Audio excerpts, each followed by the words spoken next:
안녕하세요. 친환경 에너지 계획 5주차 하도록 하겠습니다. 이번 주부터는 이렇게 좀 서로는 아니지만 어쨌든 얼굴을 좀 보고 수업을 하는 것으로 방식을 조금 바꿔보려고 합니다. 비대면 강의가 너무 좀 삭막하기도 하고, 또 제가 이때까지 이렇게 화면만 캡처하니까 나도 좀 심심하고, 그래서 듣는 여러분들 얼마나 더 지루하겠어. 그런 부분 충분히 이해가 됩니다. 얼굴을 보고 수업을 해도 이 시원찮을 판에 얼굴도 안 보고 이렇게 수업을 하니까 너무 수업이 삭막하고 재미가 없는 것 같아서 이번에는 수업 방식을 조금 바꿔보기로 했어요. 그리고 또 이렇게 1년 동안 목소리만 듣고 이렇게 내가 누군지도 모르는 사람한테 이렇게 여러분 스스로가 평가받는다고 생각하면 그것도 너무 삭막한 일 아니겠습니까?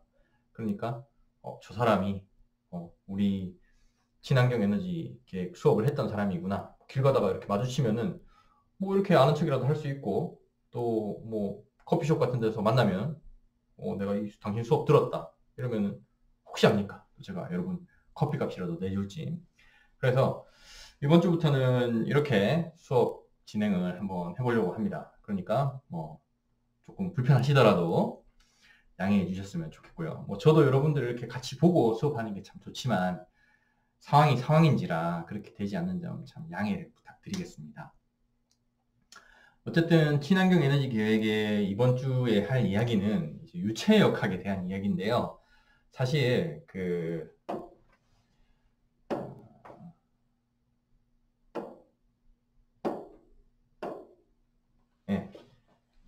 저는 원래 이제 학부로 기계과를 나왔는데 이 기계에는 전통적인 이제 고전 3역학을 합니다. 고체, 그 다음에 열, 고체, 왜 이러냐. 어쨌든 고체역학, 열역학, 유체역학, 이 3역학을 중점적으로 공부를 하고요.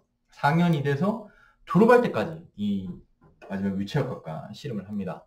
고체역학은 한 2학년 때쯤, 열역학은 한 3학년 때쯤, 유체역학은 3, 4학년 때쯤 이렇게 배우고 나가곤 합니다. 그래서 마지막으로 유체역학을 이게 뭔 소린지도 모르고 졸업한 사람들이 거의 태반입니다. 그 정도로 이 역학의 3대장이라고 불리는 이 3역학 중에서 유체역학은 이제 가장 이제 어려운 역학에 속하거든요. 예, 그게 왜 그러냐 하면은 세계 7대 난제가 있습니다. 7대 난제. 아직 풀리지 않은 7대 난제가 있어요. 그래서 이 난제 중에 7개의 우리가 아직 인류가 해결하지 못한 7개의 문제가 있는데 이 7개의 문제 중에 하나만 풀어도 상금이 100만 달러입니다. 100만 불. 그러니까 우리 돈 10억이죠. 상금이 10억이래. 그래서 세계에서 가장 어렵게 10억을 버는 방법은 이 세계 7대 난제 중에 하나를 푸는 것이라고 합니다.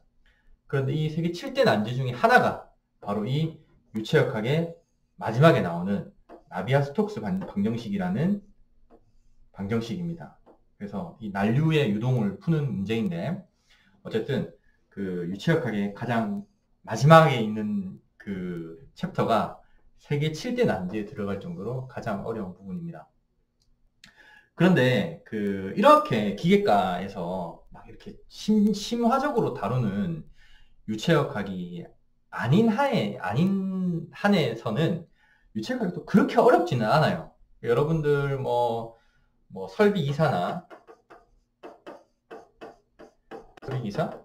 또 설비기사 또 소방 이런 거 할 때 유체역학 문제를 다 풉니다. 근데 그 유체역학을 풀 때의 그 문제들은 이 나비아-스톡스 방정식과는 거의 관련이 없기 때문에 그 정도로 유체역학의 범위가 아주 방대하고 아주 어려운 부분이 있고 아주 또 그렇게 어렵지 않은 부분도 있습니다.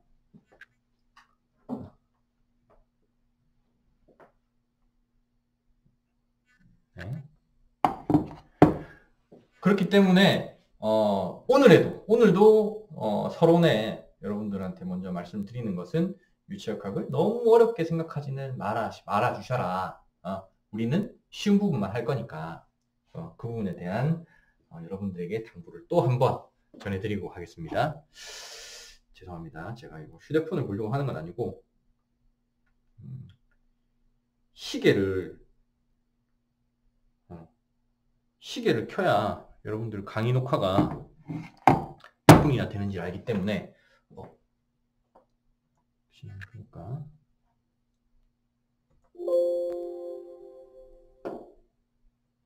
잠시만요. 잘 되고 있냐? 몇 분이나 녹화되나요? 5분. 오케이. 네. 자, 그럼 유체역학에 대한 이야기를 한번 해보겠습니다. 우리가 건축 분야에서 어떻게 우리가 다루는 신재생에너지 분야에 유체역학이 어떻게 적용이 되고 또 필요한지에 대해서 한번 알아보도록 하겠습니다. 자, 유체란 무엇인가에 대한 얘기를 해야 되겠죠. 이 유체는 보통 이제 액체와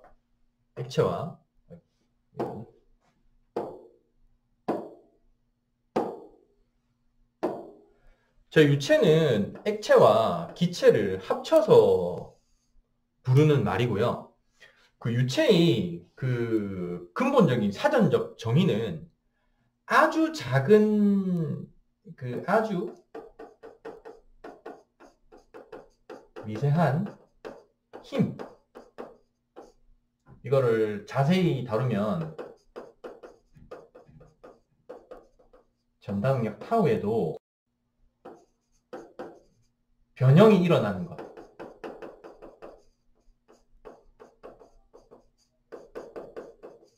라는 물질을 우리는 유체의 사전적 의미라고 합니다. 우리가 보통 뭐 쉽게 보는 유체가 뭐가 있겠어?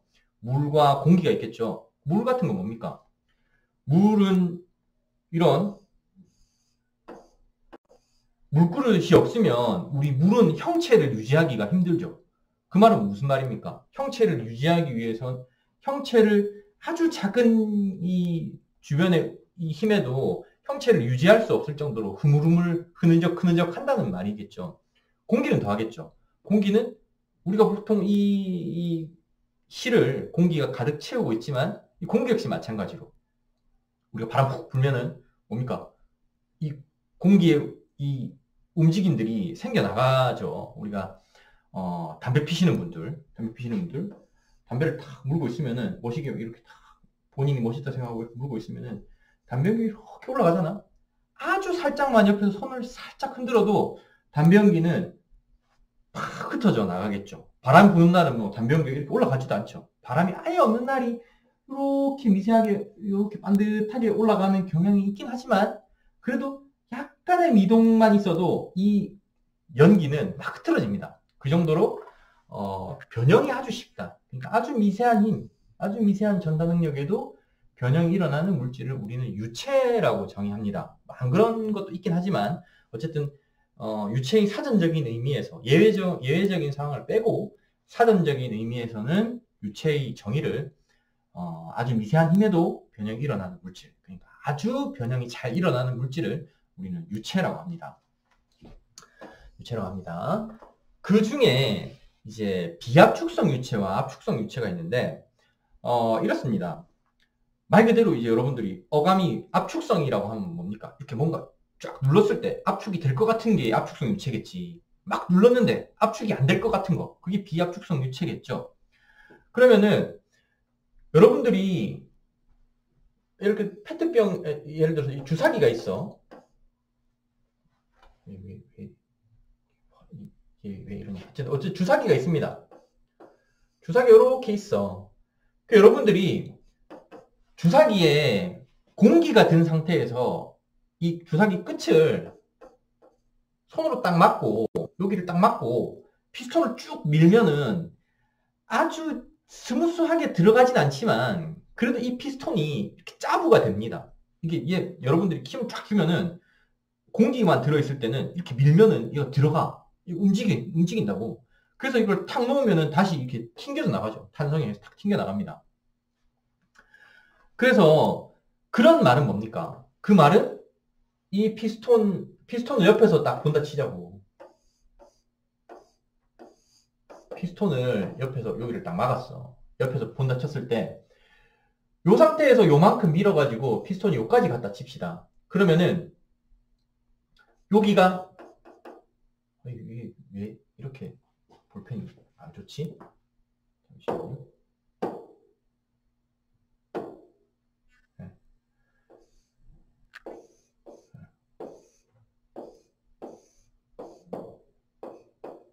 자, 이렇게 주사기가 있는데 요 상태의 최적이 V1이라고 하고 내가 피스톤을 요만큼 밀어서 피스톤이 요까지 갔을 때 요때를 V2라고 하자고.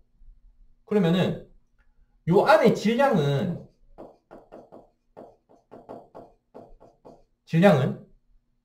누르거나 누르지 않거나 질량은 변함이 없죠. 질량이 변함이 없죠. 내가 이 피스톤을 누르고 안 누르고 따라서 질량은 변화가 없습니다. 그 질량 보존의 법칙이죠. 따로 우리가 물을 넣거나 공기를 넣거나 한 게 아니잖아. 그죠? 그렇기 때문에 질량은 변화가 없습니다. 근데 부피는 어떻습니까? 부피는 내가 누르기 전에 좀 헷갈리니까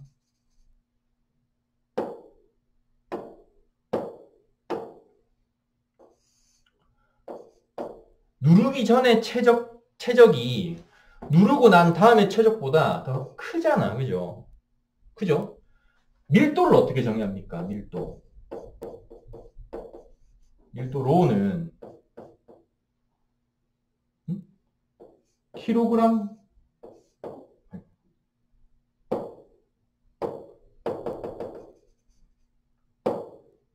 밀도는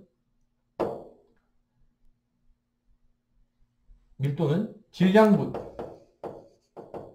나누기 부피잖아. 그죠? 질량 나누기 부피잖아요. 그죠?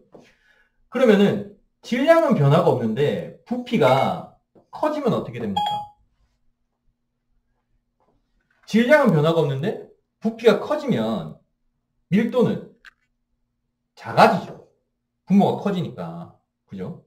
근데 질량이 그대로인데 부피가 작아지면 어떻게 됩니까? 밀도는 커지겠죠. 내가 누르면 어떻게 돼? 부피가 작아지니까 밀도는 커집니다. 그게 뭡니까? 밀도는 커진다. 밀도가 변화가 있다는 말이죠. 그렇기 때문에 우리가 눌렀을 때 밀도의 변화가 생기는 유체를 압축성 유체라고 합니다.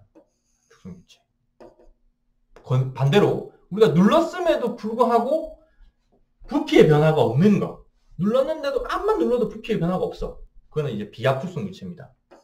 밀도가 일정하다. 밀도가 일정한 것을 우리는 비압축성 유체라고 합니다. 대표적으로 이제 물 같은 게 있죠. 물 로켓이 있긴 하지만 물을 완전한 비압축성 유체라고 할 수 없지만 그래도 여러분들이 주사기에 물 넣고 여러분들이 한번 눌러봐. 잘 안 눌러집니다. 어지간한 힘 가지고는 물이 들어있을 때 여러분들 아무리 밀려고 해도 이 주사기가 미동도 하지 않을 겁니다. 그만큼 우리가 눌렀을 때 최적의 변화가 없다. 최적의 변화가 없다는 것은 밀도의 변화가 없다. 밀도가 일정하다 하는 것이 비압축성 유체입니다. 그래서 비압축성 유체를 보통 rho equal constant하다. 밀도가 일정하다. 이렇게 수식으로 표현을 많이 하고는 하죠. 그렇다. 압축성 유체는 반대다 하는 것. 그런데 유체역학이 어려워지는 이유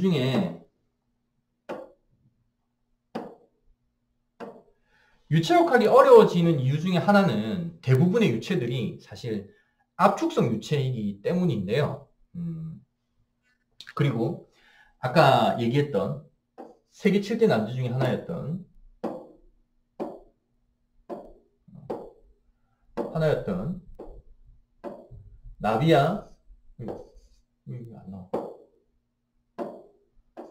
나비아 스톡스 방정식도 압축성 유체를 다룹니다. 안 그래도 어려운 유체의 흐름을 밀도의 변화까지 고려를 하고 나중에는 막 점성과 전단 응력 뭐 이런 거 여차치한 거 다 고려를 해야 됩니다. 그래서 지금 어려운 거고요. 여러분들이 대부분 푸는 유체역학에 제일 여러분들이 많이 보는 문제는 베르누이 방정식이 있죠.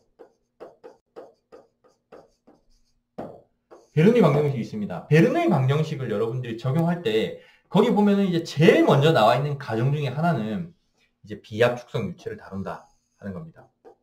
베르누이 방정식은 압축성 유체에는 적용되지 않습니다. 그 말은 나중에 또 하도록 하겠습니다. 뭐 어쨌든 뭐 그렇다. 그 다음에 이제 유체를 나누는 구분 중에 하나는 이제 이상 유체인가, 뭐 안이상 유체, 비이상 유체인가 하는 것인데,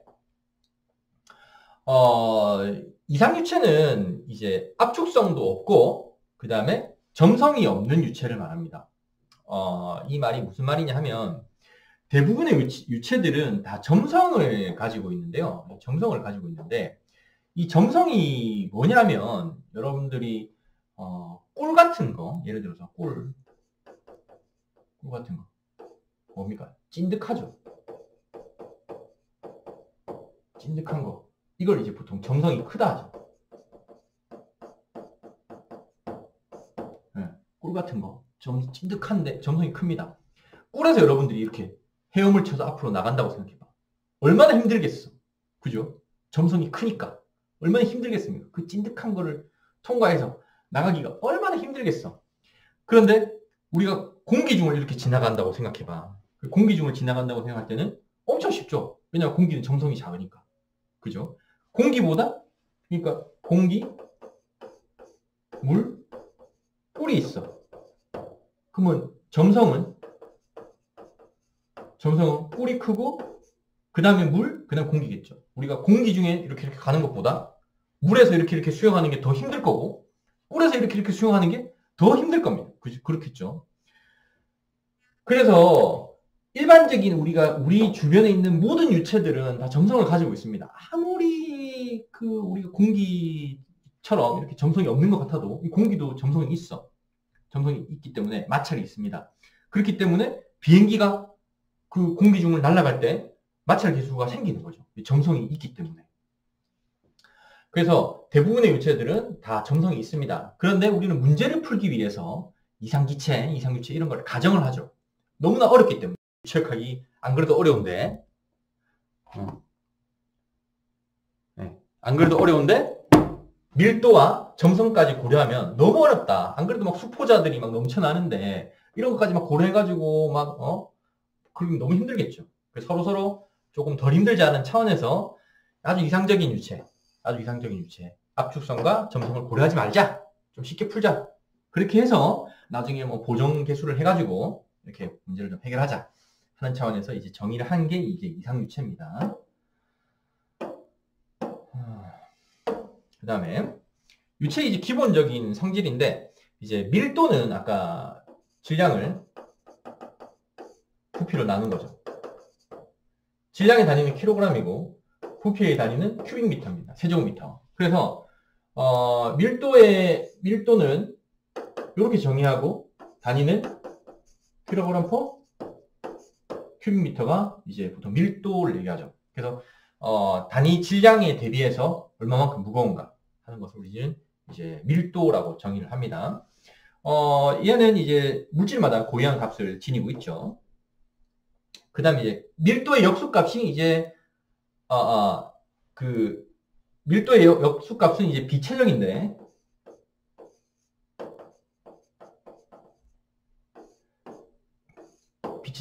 비체적은 참고로 부피를 질량으로 나눈 것을 말합니다. 비중량이라는 것은 요거는 이제 질량이고, 질량을 이제 무게로 바꾼 것을 우리는 비중량이라고 합니다. 그런데, 중량이라는 단위를 그렇게 쓰는 것을 추천하지 않고요. 뭐 여러분들은 기사시험을 치기 위해서 공부를 해야 될 수도 있지만, 비중량이라는 단위를 그렇게 쓰는 것은 SI 단위를 써야 되기 때문에 우리 공학인들은 그렇게 추천하진 않지만, 어쨌든, 질량이 아니라 얘가 무게로 바뀌면, 그러니까 여기다가 곱하기 9.8 미터 퍼 세컨 제곱 하라는 말이겠죠. 어쨌든 이렇게 하면은 이제 비중량이 생기게 됩니다. 그래서 비중이라는 말은 사도시의 물에 대한 질량과 물과 동일한 체적의 물체에 대한 질량 비를 우리는 비중이라고 합니다. 비중. 비중이라는 건 좀 알아둘 필요가 있겠죠. 우리가 보통 물이 사도시 물의 밀도가 1000kg/세제곱미터입니다. 그러니까 1m, 1m, 1m, 1m, 1m, 1m. 야, 왜 이러냐, 도대체. 1m, 1m, 1m의 그 입방 면적에 물이 가득 차 있을 때의 무게가 1톤 정도 됩니다. 1000kg. 그러니까 우리가 1세제곱미터가 1000리터잖아. 얘는 여러분들이 꼭 알아두십시오. 얘는 꼭 알아도 공학인으로서의, 제가 항상 강조하는 공학인으로서의 상식입니다. 1입방미터는 1000리터야. 그러니까 여러분들 매일 아침 마시는 우유 1리터짜리를 1000개 모으면 1입방미터입니다. 헬스를 하시는 분이 있을지 모르겠는데, 여러분들이 우유 한 팩을 드는 무게랑 아령 1kg 드는 무게가 거의 똑같습니다. 물 1리터짜리 이거 들었다 놨다 하는 거나 아령 1kg짜리 들었다 놨다 하는 거나 거의 똑같습니다. 왜냐면 물의 밀도가 이렇기 때문에. 그 얘를 바꾸면 어떻게 되겠어? 1000kg 1입방미터당 1000kg이니까 이렇게 되겠죠. 1입방미터당 1000kg이니까 이게 뭡니까? 1000리터분의 1000kg. 1000 약분되니까 뭡니까? 1kg per 1리터죠. 응? 요거 지워지면은 물의 밀도가 1kg per 리터야. 그러니까 물 1리터에 넣어서 아령 들면은 1kg짜리 아령 드는 거하고 똑같다는 겁니다. 자, 요 정도는 꼭 좀 외워두기를 바라겠습니다. 제가 여러분들한테 뭐 시기어라 뭐여라 이렇게 하지 않지 않습니까? 그 다음에 여러분들 비압축성 유체의 정의를 설명하시고 이런 것도 여러분들한테 시키지 않을 겁니다. 그런데 여러분들이 공부를 하고 또 어엿한 사회인으로서 밖에 이제 나아갔을 때 여러분들이 꼭 필요한 것들이 있어. 야, 물의 밀도가 얼마냐 이렇게 했을 때 네이버 찾아보고 이러면은 본인의 어떤 가치가 떨어진다. 누군가 물 1리터가 몇 킬로쯤 되냐? 1kg입니다. 하면은 여러분들이 얼마나 이 가치가 있는 사람으로서 대접받겠습니까? 그러니까 그 정도의 마지노선이 제가 외우라고 하는 그겁니다. 그러니까 꼭 좀 외우기 바라겠습니다. 어쨌든 그렇다. 그래서 물에 대한 물의 밀도와 물의 물에 대한 비중이 그 비가 바로 비중입니다. 그럼 예를 들어서 자, 물의 밀도가 1000kg/큐빅미터라고 했잖아. 그럼 예를 들어서 비중이 13.6인 이게 뭐지? 수은의 밀도는 뭡니까? 비중은 밀도의 비를 말하는 거니까 13.6 곱하기 1000kg/큐빅미터 하면 뭡니까? 13600kg/큐빅미터가 수은의 밀도가 된다는 말이겠죠. 됐죠? 그렇다. 그 다음에 아까 말했던 것처럼 압축성이라는 말은 이제 유체가 압력의 크기에 따라서 최적이나 밀도가, 최적이 변하면 최적 부위가 커지면 밀도는, 로는 작아지고, 최적 부위가 작아지면 밀도는 커집니다. 그렇죠? 최적이 변하면 밀도가 변하겠죠. 어쨌든 그렇다. 액체는 압축성이 적다. 기체는 압축성이 큽니다. 아까 주사기 얘기했죠. 주사기는 공기가 들었을 때 누르면 눌려. 물이 들었을 때 눌리면 잘 안 눌려. 그렇게 압축성이 적고 크다라는 것을 정의합니다. 그 다음에 점성이 있습니다. 모든 유체가 유체 내에서 접촉하는 두 층이 서로 떨어지지 않으려고 찐득한 성질을, 그러니까 뭐 어렵게 얘기했지만 찐득한 성질을 우리는 이제 점성이라고 하는데요. 점성의 크기는 이제 점성계수라는 계수값을 사용하는데 이 물체의 고유한 값입니다. 이것도 뮤라는 우리 기호를 씁니다. 그래서 단위는 뉴턴 세크 퍼 제곱미터, 뉴턴 세크 퍼 제곱미터, 파스칼 곱하기 세크, 이렇게 뭐 단위를 나타내는데 굳이 이 단위도 외울 필요는 없습니다. 자, 25분이 돼서 요거 일단 잠깐 끊었다가 다시 이어서 가도록 하겠습니다.